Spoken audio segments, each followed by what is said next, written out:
Welcome back to my YouTube channel. For today's vlog, gagawa tayo ng trending ube cheese pandesal and ube pandesal with custard filling. Kung gusto mong malaman yung ating recipe, just keep on watching. At kung bago ka pa lang sa aking YouTube channel, i-click mo lang yung subscribe button dyan sa baba at i-click mo na din yung notification bell para ma-notify ka kung meron akong bagong videos. Thank you!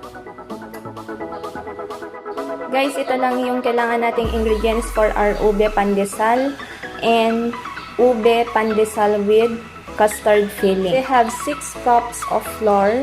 Meron din tayong 5 packs of small packs of dry yeast oil. 1/2 cup ng ube powder. Meron tayong 3/4 cup of warm milk.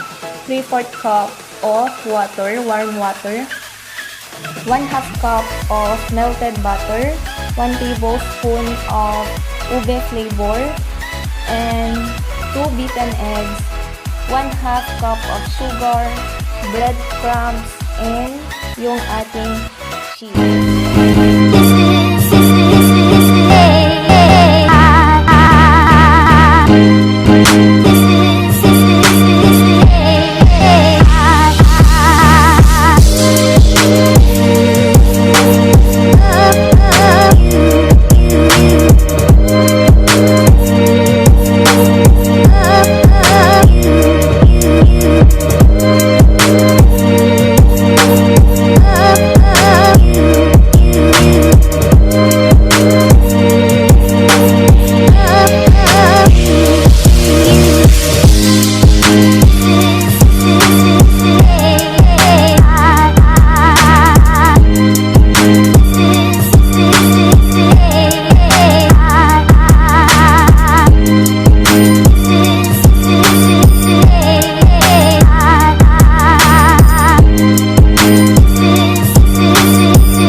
itong ating video. And if you did enjoy, please give this video a big thumbs up.